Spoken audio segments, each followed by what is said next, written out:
পথ পাওয়ার জন্য শর্ত কয়টা? কয়টা পথ পাওয়ার শর্ত কয়টা? এক নম্বর, আল্লাহকে ডাকতে হবে, আল্লাহ রাব্বুল আলামিনের কাছে ফরিয়াদ দিতে হবে, আল্লাহর কথা মনে হলে আল্লাহর কাছে সাহায্য চাইতে হবে।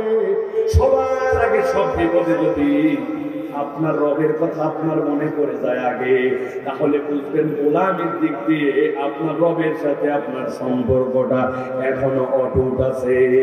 আর যদি কোনো বিপদে, কোনো আপদে, কোনো ক্ষেত্রে আল্লাহর আগে অমুকের কথা মনে পড়ে, তাহলে বুঝবেন আপনার আমার ঈমানটা আবার নবায়ন করা লাগবে। ঠিক না? একটা চাকরি দরকার আপনার, চাকরির ক্ষেত্রে আপনার লিডারের কাছে পরামর্শ নেওয়া লাগবে, বিভিন্ন জায়গায় যায় তাদের সহযোগিতা নেওয়া লাগবে। কোনটা ইসলাম বারণ করে না, কিন্তু আপনাকে মনে রাখতে হবে আপনার রিজিক দরকার। সবার আগে যিনি আপনার সবচেয়ে বড় সরকার, তিনি আপনার আল্লাহ। আগে যদি আপনার আল্লাহর কথা মনে হয়, তাহলে বুঝতে হবে কানেকশন ঠিক আছে। আর যদি লিডারের কথা, খুশের কথা, টাকার কথা, মামুর কথা মনে হয়, তাহলে বুঝতে হবে বান্দা আর আল্লাহর মাঝের সম্পর্কটা শিথিল হয়ে গেছে। ঠিক না? এখন বুদ্ধিতে হাত দিয়ে বলেন, দিয়ে বলেন, ভাবনা চিন্তা করে বলেন, আল্লাহর সাথে কি আমাদের সম্পর্ক টাইট আছে না শিথিল হয়েছে? শিথিল হয়েছে, শিথিল হয়েছে। আপনার আমার যে কোনো কিছুতে আল্লাহর কথা আগে মনে পড়ে না।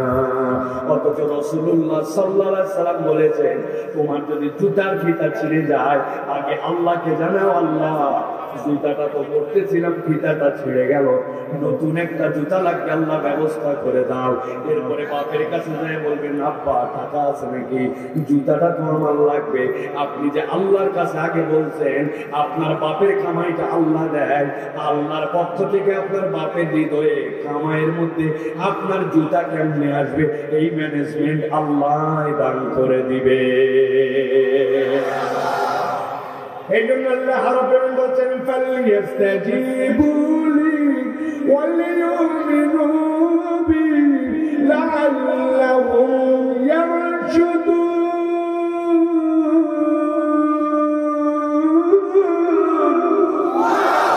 আল্লাহ রাব্বুল বলছেন, ও দুনিয়ার মানুষ, টাকা ছেড়ো না, তোমার রবকে ডাকো, তোমার রবের কাছে যাও।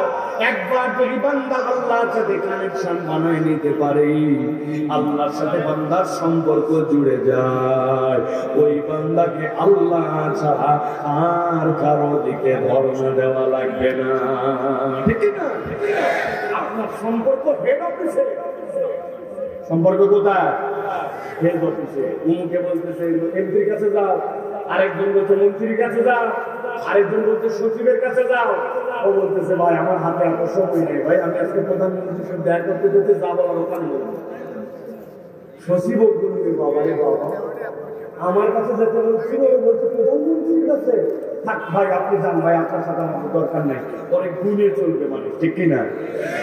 আমাদের যারা আকাবের সালাফ ছিলেন, তাদের সাথে আল্লাহর এমন একটা সম্পর্ক ছিল যে ওই সালাফদেরকে বাকিরা ভয় পাইত এই কারণে যে তার সম্পর্ক আল্লাহর সাথে, আল্লাহর সাথে তার সম্পর্ক হয়, দুনিয়ার কেউ তার কিছু করতে পারে না। ঠিক না?